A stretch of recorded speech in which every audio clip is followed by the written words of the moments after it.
The age prior to Nagarjuna is an almost no man's land as far as extant literature is concerned, because firstly, the texts are rather scanty, and secondly, authors of texts are not accurately known. The whole mass of Prajnaparamita Sutras, which began to appear sometime in the 1st century BC, and which continued to be constructed as well as exert influence until the very end of Buddhism in India in the 12th century AD, is a good example of the type of early or founding texts which express the highest and most profound understanding of the Mahayana, but such understanding could scarcely be attributed to a single person or a handful of individuals. Nagarjuna then appeared at the opportune moment to present a concise and systematic view of thoughts crystallized over the 5 or 6 centuries since the Buddha.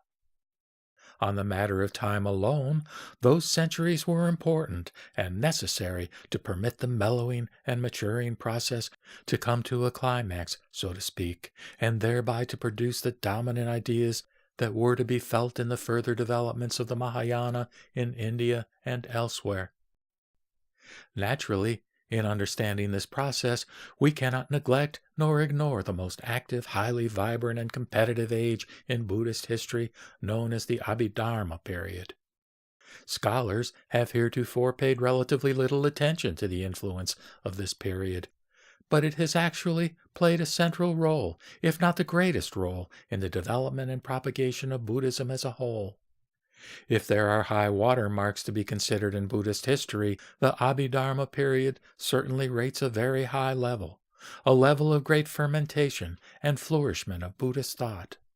Ideologically speaking, no other period in Buddhist history, whether of the Theravada or Mahayana, or even national Buddhist development such as in Tang Dynasty China, could ever match or come up to the level of activity as recorded during this period. The so-called 18 schools, which vied for the true understanding of the historical Buddhist teaching, express the flower of the struggle of that period. Sadly, however, we are heirs to only 2 complete sets of Abhidharma literature among them, and a single fragmentary text which cannot be specifically assigned to any one of the schools.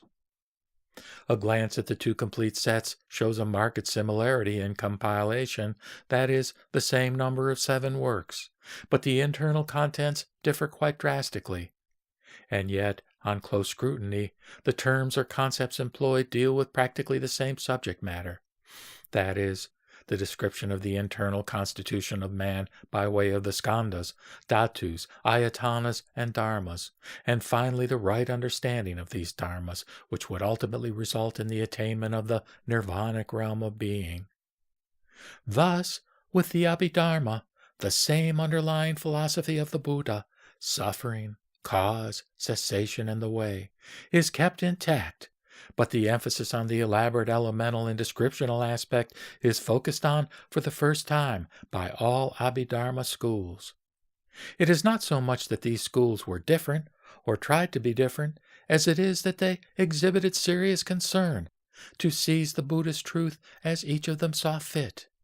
In the heightened and competitive activity that they were engaged in, their works took on the nature of being too complex and abstract for ordinary Buddhists to follow. And yet this was not a deliberate cover-up attempt on the part of any of the scholastics of the period. They were principally concerned with the definitizing of the concept of man as a suffering creature by virtue of his internal constitution situated within the context of the wider so-called eternal matrix of things, and what could be done with that situation. They did not deviate a bit from the historical Buddhist teachings insofar as fundamental principles or doctrines go. This seems to be one of the basic reasons for the monotonous and repetitive nature of the works, besides the fact that such a nature promoted easy remembrance of the doctrines. They invariably return to the Buddha's words for further analysis, elaborations, and insight into man's situation, a situation always seen in the context of the fourfold noble truth.